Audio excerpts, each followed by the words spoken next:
Halo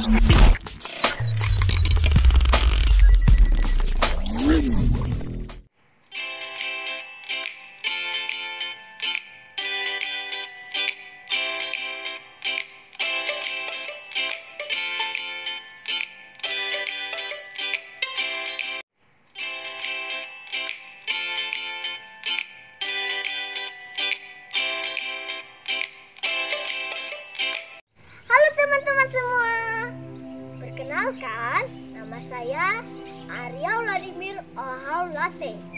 Saya bersekolah di UPTD SD Negeri 0709 74 Gunung Sitoli.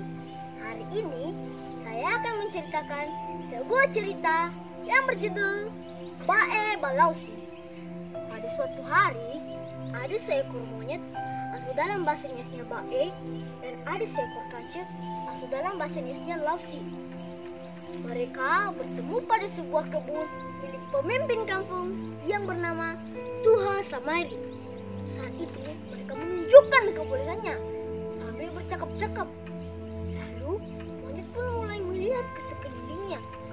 Ia mulai tertarik dengan sebuah pohon, yaitu pohon jeruk milik Tuha Samairi. Monyet ingin memetik buah itu, tapi kancil melarangnya karena Tuha Samairi tidak akan mengizinkannya. Lalu monyet berkata, "Baiklah Cil, kita tidak perlu memetik buah itu, tapi aku ingin bertanya sesuatu kepadamu. Jika buah itu terjatuh, mana yang lebih dulu terdengar? Apakah berdesuk dalam bahasa Inggrisnya mukoko atau berdesuk dalam bahasa Inggrisnya mururu?" Lalu kancil pun berpikir. Setelah kancil berpikir, kancil menjawab, "Mururu dulu, baru mukoko." Monyet pun tidak setuju dengan pendapat sang kancil. Karena itu mereka bertengkar selama seharian penuh. Pada akhirnya mereka mengambil jalan tengah, yaitu menghadap Tuha Samairi. Sebelum berangkat, mereka bersepakat yang pendapatnya salah akan menjadi santapan Tuha Samairi. Mereka pun langsung berangkat. Monyet melompati pepohonan yang ada, sedangkan kancil harus berjalan di jalan setapak. Sungguh perjalanan yang tidak seimbang. Monyet pun sampai lebih dulu daripada kancil, atau dalam bahasa Inggrisnya adalah aku. Monyet berbicara kepada Tuha Samairi. "Wahai Tuha, kancil dan aku telah berdebat karena buah jerukmu itu.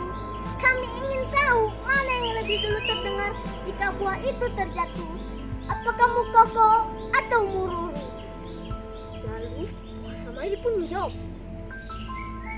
"Mururu dulu, baru mukoko." Monyet pun mulai merasa ketakutan karena ia akan menjadi santapan Tuha Samairi. Karena kecerdikannya yang mulai mengubah pikiran Tuha Samairi dengan cara ia berkata, "Wahai Tuha, lihatlah badanku yang kurus ini. Hanya tulang yang ditutupi oleh kulit. Sementara kancil besar sekali. Enak jika dimakan. Bagaimana jika engkau membalikkan fakta agar dapat memakan dagingnya yang enak itu?" Lalu Tuha Samairi pun menjawab, "Baiklah monyet, aku setuju kepadamu. Aku akan memutarbalikkan fakta agar dapat memakan daging kancil yang enak." Lalu kancil pun sampai ke rumah Tuha Samairi, atau dalam bahasa Inggrisnya patungan luhur. Kancil pun berkata kepada Tuha Samairi, "Wahai Tuha, mungkin saudaraku monyet telah bercerita kepadamu mana yang lebih dulu terdengar jika buah itu terjatuh. Apakah mukoko atau mururu?" Lalu Tuha Samairi pun menjawab, "Ya kancil, monyet telah bercerita kepadaku. Setelah aku mendengarnya, aku pun berpikir, dan engkaulah yang salah dan monyetlah yang benar, karena mukoko lebih dahulu daripada mururu." Kancil pun mulai merasa ketakutan karena ia akan menjadi santapan Tuha Samairi. Lalu monyet berkata, "Wahai Tuha, karena akulah yang benar, biarkanlah aku pergi." Monyet pun melompat ke jendela. Setelah ia melompat, ia berkata kembali kepada sang kancil, "Dah kancil, semoga engkau bersenang-senang dengan Tuha Samairi." monyet pun melompat pergi. Lalu kancil berpesan kepada Tuha Samairi. Wahai Tua, jika engkau memasak-masak dagingku nanti, lebih baik jika engkau membolak-balikkan dagingku agar semuanya masuk dengan sempurna. Tua Samairi pun mendengarkan apa yang dikatakan sang kancil. Lalu Tua Samairi pun memasak daging sang kancil.